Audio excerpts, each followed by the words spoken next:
ಮೇಲೇನೆ ಅನ್ಸುತ್ತೆ ನೀನು ನನ್ನ ಜೀವನ ಎಲ್ಲ ನನ್ನ ವಿರುದ್ಧವಾಗಿ ಕೆಲಸ ಮಾಡಿದ್ಯಾ.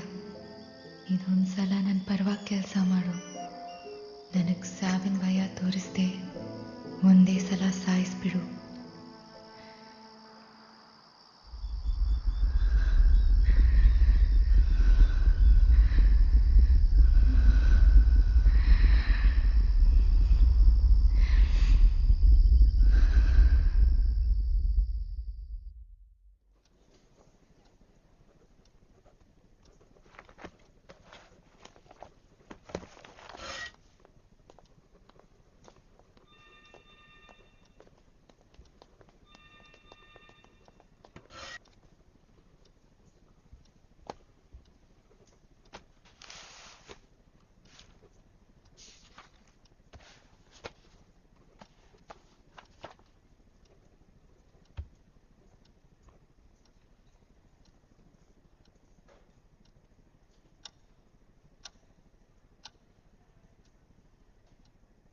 ಹಾಗೆಯೇ ಓದ್ತಾ ಇರಬೇಕಾದ್ರೆ ವಿತೌಟ್ ಎನಿ ಪರ್ಟಿಕ್ಯುಲರ್ ರೀಸನ್ ತಲೆ ಎದ್ದು ನೋಡಬೇಕು ಅಂತ ಅನ್ನಿಸ್ತು.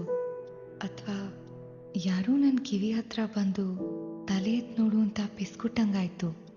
ನಾನು ಯಾಕೀಗ ಅನ್ನಿಸ್ತಾ ಇದೆ ನೋಡಿ ಬಿಡೋಣ ಅಂತ ತಲೆ ಎದ್ದು ನೋಡಿದೆ.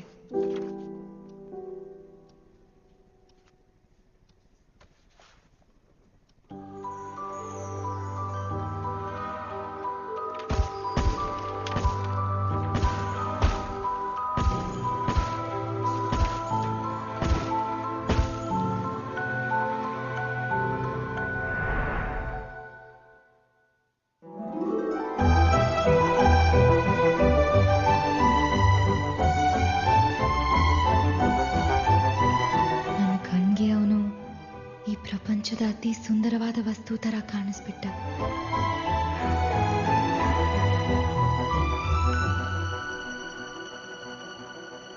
ನನ್ನ ಹಾರ್ಟು ಡ್ರಮ್ ತರ ಬಡ್ಕೊಳ್ಳೋಕೆ ಶುರುವಾಯ್ತು.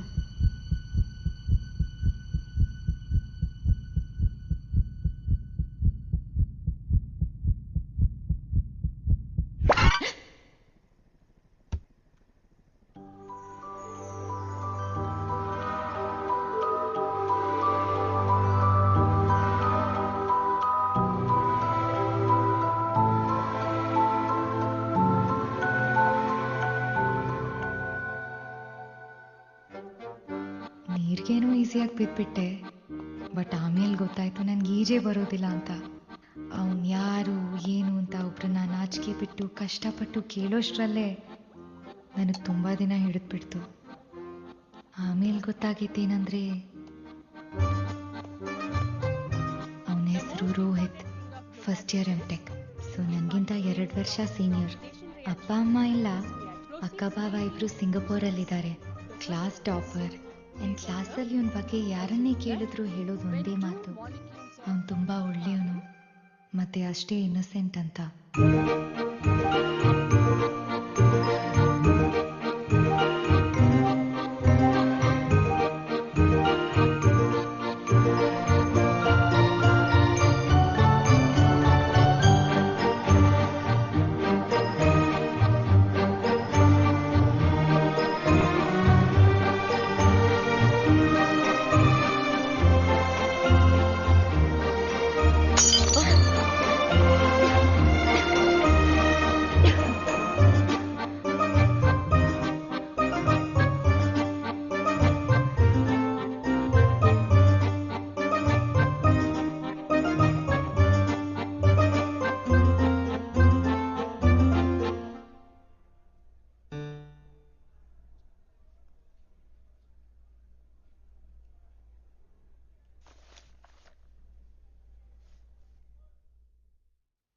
ಆ್ಯಂಡ್ ಅವನು ತುಂಬ ಚೆನ್ನಾಗಿ ಡಾಟ್ ಡ್ರಾಯಿಂಗ್ ಮಾಡ್ತಾ ಇದ್ದ. ಡಾಟ್ ಡ್ರಾಯಿಂಗ್ ಅಂದರೆ ಒಂದು ಡ್ರಾಯಿಂಗಲ್ಲಿ ಎಲ್ಲೂ ಲೈನ್ಸ್ ಯೂಸ್ ಮಾಡದೆ ಬರೀ ಡಾಟ್ಸ್ ಇಟ್ಟೇ ಡ್ರಾ ಮಾಡೋದು. ಮತ್ತು ಅವ್ನು ಮಾಡಿದ ಡ್ರಾಯಿಂಗ್ಸ್ನ ಅವ್ನಿಗಿಷ್ಟ ಇಲ್ಲದೆ ಇದ್ದರೂ ಅವ್ನ ಫ್ರೆಂಡ್ಸ್ ಫೋರ್ಸ್ ಮಾಡಿ ಕಾಲೇಜ್ ನೋಟಿಸ್ ಬೋರ್ಡ್ ಮೇಲೆ ಹಾಕಿಸ್ತಾ ಇದ್ರು.